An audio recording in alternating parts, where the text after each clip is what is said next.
Salom, meni matematiklarim salomatmisiz? Sizlar bilan yana ko'rishib turganimdan juda ham xursandman. Demak, azizlarim, sizlarga eslatib o'taman, YouTube kanalimizga a'zo bo'ling, sababi Zulayho ustoz yangi uyga vazifa videosini joylaganda sizni ogohlantiradi. Zulayho ustoz video joyladi deb. Hamda profil shapkasida Instagram kanalimizni link turibdi. Instagram kanalimizga ham a'zo bo'ling. Описаниеda ham yozilgan. Instagram kanalimizga albatta a'zo bo'ling. Videolarni tomosha qilib uchun izohlaringizni, fikrlaringizni bildiring. Hamda mana shu videomiz ostida ham kommentariyda albatta tushungan bo'lsangiz tushundim, tushunmagan bo'lsangiz tushunmadim deb yozib ketishni esingizdan chiqarmang. Yaqinlaringizga yuborib qo'ying, albatta o'zingizni ilmingizga va boshqalarni ham mana shu ilm yo'liga chorlagan bo'lasiz. Zulayn bilim yo'lida biz bilan birga yuramiz. Demak, 2-sinf matematika 3-qism 31-bet 8 hamda 9 masalalar ustida bosh qotiramiz. Demak, birinchi bo'lib uyga vazifa degan so'zni yozib olishdan boshlaymiz. Sizni daftaringizda oxirgi yozgan yozuvingizdan so'ng ikki katak tashlab, o'rtaga uyga vazifa deb yozib olasiz. Kimdir uy ishi deyishi mumkin, to'g'rimi? Uyga vazifa nomer 8 hamda 9 misollar 31-bet 31-sahifa. Xo'p, demak, ijtimoiy to'garakda 365 nafar o'quvchi bor, texnik to'garakda esa 78 ta kam o'quvchi bor, ijtimoiy to'garakdagi o'quvchilarga nisbatan. Ijodiy to'garakda esa nechta o'quvchi qatnashayotganini bilmaymiz, lekin hammasi bo'lib uchala to'garakda 920 nafar o'quvchi, demak, o'qirkan. Ijodiy to'garakda qancha o'quvchi borligini topishimiz kerak. Demak, birinchi bo'lib, demak, ijtimoiy to'garak, to'garaklarda nomini yozamiz. Ijtimoiy to'garak. Qisqartirdim. Texnik to'garak. Texnik to'garak hamda ijodiy to'garak.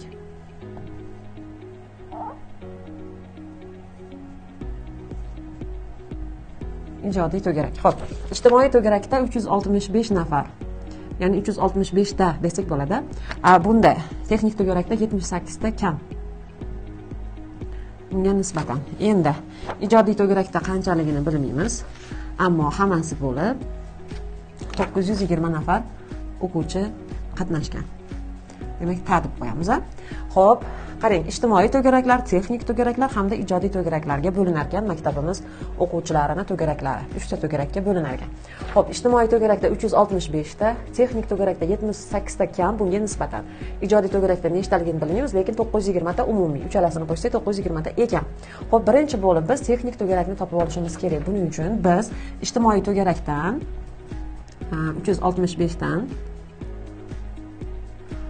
65 dan ayirishimiz kerak 78 ni. Xo'p, 365 dan keling ustun shaklda ayirib beraman. Xo'p, 15 dan 8 ni ayirsak 7, mana bu joyda 5 qoldi. 5 dan 7 ni ayirib bo'lmaydi, 3 dan 1 qarz olamiz. 15 dan 7 ni ayirsak 8, mana bu joyda 2 qoldi. 287. Demak, 287 bu nima edi? Bu texnik to'garak, Texnik to'garak. Xo'p, mana 365 bu ijtimoiy to'garak. Bu esa texnik to'garak. Ijodiy to'garakni ham qo'shsak 920 ta bo'lishi kerak. Endi ijodiy to'garakni topish uchun biz 920 dan ayirishimiz kerak. Demak, ijtimoiynikini 365. Ijtimoiy to'garakka texnik to'garakni qo'shib, uni umumiy to'garakda o'qiydigan o'quvchilar sonidan ayirib tashlasak, bizda nima kelib chiqadi? Ijodiy to'garak o'quvchilari soni kelib chiqadi. Demak, 920 ayramiz, 365 ga 287 ni qo'shishni boshlaymiz. 5 ga 7 ni qo'shsak 12, ikkisini yozaman, biri dilda. 6 ga 8 ni qo'shsak 14, dildagi 1 bilan 15, biri dilda. 3 ga 2 ni qo'shsak 5, dildagi 1 bilan 6. 652. Endi mana bu yerga 920 dan 652 ni ayirib beraman. 0 dan 2 ni ayira olmaymiz, bir qarz olamiz. 10 dan 2 ni ayirsak 8. Mana bu joyda 1 qoldi. 1 qarz olamiz. 11 dan 5 ni ayirsak 6. Mana bu joyda 8 qoldi. 8 dan 6 ni ayirsak 2. Demak, 268 nafar o'quvchi bu ijodiy to'garakda ekan. Mana demak, o'quvchilar 268, 365 hamda 287 mana shu bizning asosiy javoblarimiz bo'ladi. Xo'p, keyingi 9-misol, demak, mana bu joyga javob deb yozib qo'yaman. Javob ijtimoiy to'garakka 365 nafar, 365 ta, texnik to'garakka 287 nafar hamda ijodiyga 268 nafar o'quvchi qatnashadi. Demak, o'quvchilar, men keyingi misolni mana bu joyga yozishni boshlayman. Xo'p, 9-misolda bizga ko'paytirishlar berilgan. Ikki sonni, bir xonali ikki sonni bir-biriga ko'paytirilgan hamda mana shu ko'paytirishni qo'shish orqali ifodalang deyilgan.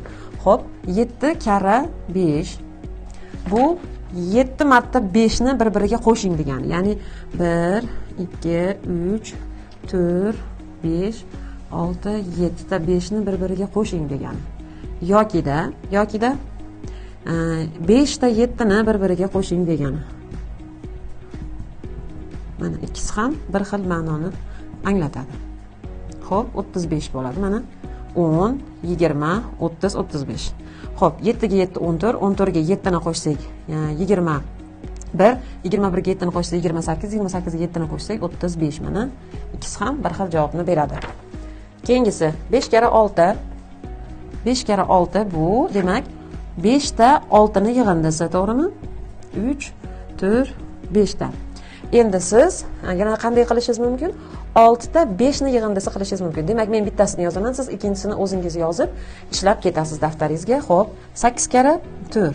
Bu 4 ta 8 ning yig'indisi yokida 8 ta 4 ning yig'indisi.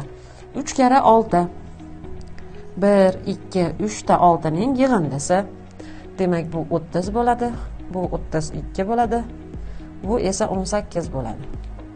Xo'p, keyingisi 9 karra 2. Xo'p, 2 ta 9 ni yig'indisi yokida 9 karra 2 miz 1 2 3 4 5 6 7 8 9 ta 2 ni yig'indisiga teng bo'ladi. 18 bo'ladi. Demak, javob 18. Keyingisi, demak, o'zi 9 karra 2 hamda 2 karra 9 deb yozgan ekanman. Mana aziz o'quvchilarim, doskada biz masalamizni ham misolimizdan yechib bo'ldik. Mana bu misolni, demak, 8 karra 4, 4 ta 8 ni yig'indisi va siz bu yog'iga 8 ta 4 ni yig'indisi deb yozib qo'yasiz. Endi 3 karra 6, 3 ta 6 ni yig'indisi bo'lsa, bu yoqda yana unga qo'shimcha 6 ta 3 ni yig'indisi qilib yozsangiz bo'ladi. Demak, doskani skrinshot qilib sizlarga tashlab beriladi va siz videoni pauzaga qo'yib bemalol ko'chirib olishingiz mumkin. Men esa sizlar bilan keyingi darsda ko'rishguncha xayrlashib qolaman. Haytgancha, aynan mana shu videoning tagida siz kommentariylarda, demak, sizga berilgan bugungi sanadagi uy vazifa, ya'ni siz meni qaysi sanada ko'rayotgan bo'lsangiz videoni ana shu kuni, deylik, men bugun videoni 25-yanvar kuni videoni joylasam, siz 29-yanvar kuni videoni ko'rdingiz deylik. O'sha kungi sizni uyga vazifangiz sanasi hamda uyga vazifangizni yozib qo'ying. Kimdir bizdan oldinroqda, kimdir bizdan orqaroqda ketyapti. Men sizlar bilan uyga vazifani teng bajarishim uchun sizlarni uyga vazifangizni bilib olishim shart. Shuning uchun kommentariyada siz sanangiz hamda uyga vazifangizni yozib ketishingizni so'rayman. Xo'p, xayr, demak, ko'rishguncha xayrlashaman sizlar bilan. Keyingi darsda ko'rishamiz. Salomat bo'linglar.